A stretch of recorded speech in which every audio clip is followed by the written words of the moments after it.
Bienvenue pour cette nouvelle séquence des paroles de la vie éternelle avec Marc Joseph. Nous sommes aujourd'hui le 29 décembre 2023. 29 décembre 2023. Et oui, je vais encore te dire que c'est un jour de grâce avec Jésus-Christ. Car chaque jour est un jour de grâce. Parce que Jésus-Christ est avec toi tous les jours jusqu'à la fin du monde. Donc, pas de panique. Il ne faut pas oublier cette réalité. Donc, si Jésus-Christ est avec toi, eh bien, chaque jour est pour toi un jour de grâce. Parce que quand Jésus-Christ est présent, il est présent dans toute la plénitude de sa grâce. Jésus va dire que Dieu le Père a tellement aimé le monde qu'il a donné son Fils unique afin que quiconque croit en lui ne périsse point, mais qu'il ait la vie éternelle. Et Jésus ajoute, Dieu le Père n'a pas envoyé son Fils dans le monde pour qu'il juge et condamne le monde, mais pour que le monde soit sauvé par lui. Donc, si Jésus-Christ est dans ta vie, eh bien, il est forcément dans la plénitude de sa grâce, dans la mesure qu'il ne sera ni juge, ni condamnateur, ni geôlier, ni accusateur. Jésus vient dans ta vie pour te consoler, pour te bénir, pour t'encourager, pour t'aider à sortir de tes problèmes. Il vient aussi pour te révéler la volonté de son Père, la volonté de Dieu le Père, pour que tu puisses t'y installer et vivre dans la paix. Et vivre dans cette espérance que le jour où tu quitteras cette terre, eh bien, Jésus-Christ ne sera plus avec toi sur la terre, mais toi, tu seras avec lui dans son royaume. Alors, pas de panique pour ce jour du 29 décembre. Jésus-Christ est avec toi, il t'accompagne tous les jours et rien ne peut l'empêcher d'agir dans ta vie. Alors, que le nom de Jésus-Christ soit béni. Ce nom qui nous apporte la bénédiction, qui nous apporte la paix, qui nous permet d'être en communion avec le Père. Ce nom qui nous sauve de toute forme de condamnation. Et Jésus-Christ a dit aussi que nous pouvons adresser nos prières au Père pour faire connaître nos besoins. Il est vrai, le Père connaît nos besoins, mais quand nous prions, c'est comme si nous activions notre foi. La prière active ma foi. La prière met ma foi en action pour recevoir. Parce que le Père donne, mais moi je dois recevoir. Il y a les donateurs et les récepteurs. Et quand je vais prier, c'est pour dire au Père, je suis récepteur, je me mets en position de récepteur, je veux recevoir de toi. Alors, prions avant de pouvoir lire ensemble quelques versets de l'Évangile. Père, je me tiens devant toi dans le nom de Jésus pour te dire merci. Merci pour ma vie personnelle. Merci aussi pour la vie de mon frère et de ma sœur qui est en communion avec moi dans cette prière à travers cette vidéo. Tu n'es pas limité par la distance ni par le temps. Tu as tout pouvoir, tout t'appartient. Et je m'adresse à toi en faveur de mon frère et de ma sœur qui prie avec moi maintenant. J'appelle ta bénédiction sur sa vie. J'appelle la bénédiction du Père sur ta vie, sur ton être entier. J'appelle la guérison, la puissance du Père pour guérir ton corps, pour guérir ton âme, pour apporter dans ta vie la paix, la sérénité, le bonheur et la détente. Et que tu sois libéré de toute forme de panique.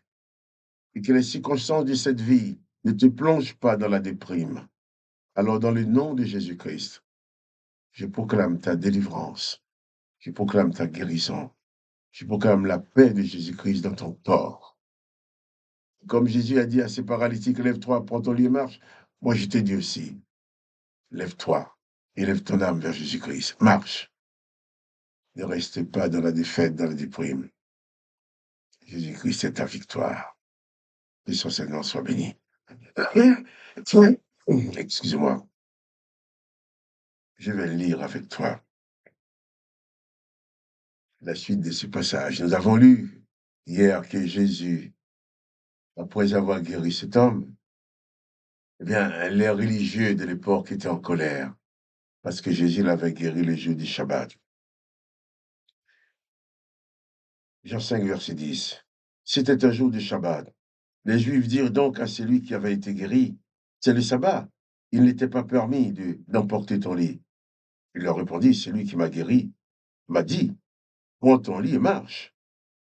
Ils lui demandèrent, qui est l'homme qui t'a dit, prends ton lit et marche? Mais celui qui avait été guéri ne savait pas que c'était Jésus, car Jésus avait disparu de la foule qui était en ce lieu. Depuis, Jésus le trouva dans le temple et lui dit, voici, tu as été guéri. Ne pêche plus, depuis qu'il ne t'arrive quelque chose de pire. Cet homme n'a pas reconnu Jésus, que c'était Jésus, mais Jésus l'a vu dans le temple. Le paralytique qui était couché par terre, étalé par terre, qui ne pouvait rien faire. Il a pu marcher.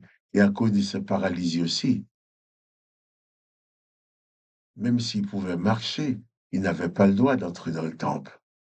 Parce qu'il n'y avait pas de place dans le temple pour les paralytiques. Il n'avait pas le droit d'y entrer. Quelqu'un qui a un dommage, quelqu'un qui ne va pas dans son corps, n'avait pas le droit de se présenter devant l'Éternel. Mais cet homme-là, Jésus l'a guéri. Alors il est entré dans le temple. Il est devenu un homme comme tous les autres. Il pouvait aller au temple comme tous les gens, ses contemporains allaient au temple. Jésus l'a vu dans le temple. Et Jésus va lui dire cette parole.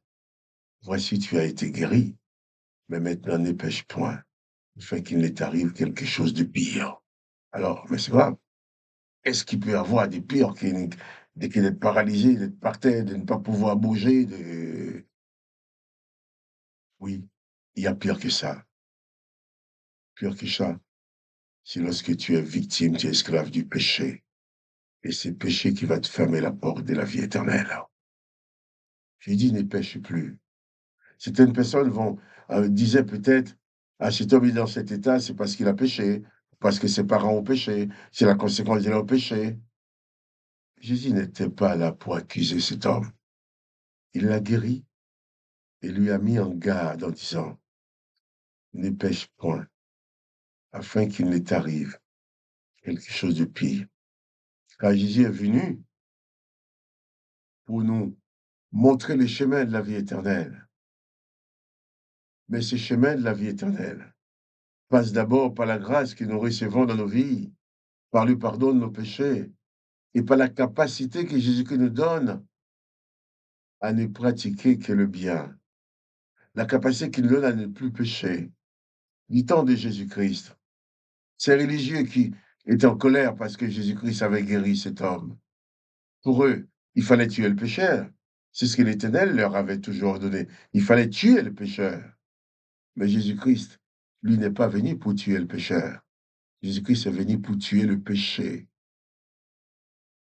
Au lieu de tuer le pécheur et laisser régner le péché, eh bien, Jésus-Christ vient dans ta vie. Il va détruire le péché dans ta vie pour que toi, tu continues à vivre. C'est vraiment le contraire. Ce n'est pas le même registre. Ce n'est pas la même méthode. Ce ne sont pas les mêmes objectifs. Là où il était ordonné de tuer le pécheur, Jésus ordonne de laisser vivre le pécheur et de détruire le péché. C'est pourquoi il dit à cet homme, voici, tu as été guéri, mais ne pêche point. Il ne faut pas tomber dans le péché pour qu'il ne t'arrive pas quelque chose de pire. Parce que le pire pour un homme, ce n'est pas d'être malade dans son corps. Le pire pour un homme, c'est d'avoir son âme condamnée. Le pire pour un homme, c'est de se trouver exclu de la possibilité de vivre éternellement. Oh, Jésus-Christ dit, celui qui croit en lui vivra éternellement. Mais il ne s'agit pas de dire je crois. Je dois croire, mais je dois aussi obéir à l'enseignement de Jésus-Christ. Si je crois en Jésus-Christ, Jésus-Christ devient mon sauveur, mais il devient aussi mon maître, qui m'enseigne. Et j'ai le devoir de pratiquer ses enseignements. Et c'est en pratiquant ses enseignements, je vais devenir semblable à lui, qui va me permettre, cette ressemblance à Jésus-Christ va me permettre aussi d'accéder dans sa dimension spirituelle. Le pire pour un homme, c'est d'être exclu de la vie éternelle, comme ça a été fait dans le Jardin d'Éden, quand l'Éternel Dieu dit empêchons-les de vivre éternellement. Jésus vient, lui, il dit, celui qui croit en moi vivra éternellement. On est dans deux registres différents. Jésus dit à cet homme, voici, tu as été guéri, mais maintenant ne pêche point, afin qu'il ne t'arrive quelque chose de pire. Car le pire, c'est de ne pas avoir le salut de son âme. C'est ça le pire. Alors, croyez-moi, restons attachés à Jésus-Christ. Il est notre maître, notre sauveur. Il est celui qui nous délivre de nos péchés et de tous les maux de ce monde. Il est celui qui nous délivre de toutes les puissances démoniaques qui sont là pour démolir la vie des hommes et des femmes, pour les pousser à faire n'importe quoi. Et ces démons parviennent même à utiliser les chefs religieux pour cautionner le péché, pour cautionner le mal. Jésus-Christ dit, celui qui croit en moi vivra éternellement. Il dit aussi, va et ne pêche plus. Jésus veut détruire le péché dans ta vie. Si tu as commis un péché, il ne faut pas rester dans la condamnation. Viens à Jésus-Christ. Confesse ton péché, demande-lui pardon. Il est prêt à te pardonner et à t'en libérer. Même si les autres ne veulent pas te pardonner, Jésus-Christ t'accordera toujours son pardon si tu viens à lui. Alors que le nom de Jésus-Christ soit béni. Et toi aussi, tu sois béni. Et quant à moi, Marc-Joseph, je te dis, pas de panique. Le Seigneur Jésus-Christ est avec toi tous les jours jusqu'à la fin du monde. Et si tu aimes cette vidéo, clique un petit coup de pouce pour dire que tu aimes, pour que la vidéo soit proposée à d'autres personnes qui ne nous connaissent pas. Et je te dis à demain pour une autre séquence de paroles de la vie éternelle. Mais en attendant, pas de panique. Jésus-Christ est avec toi. Réalise sa présence et pas de panique.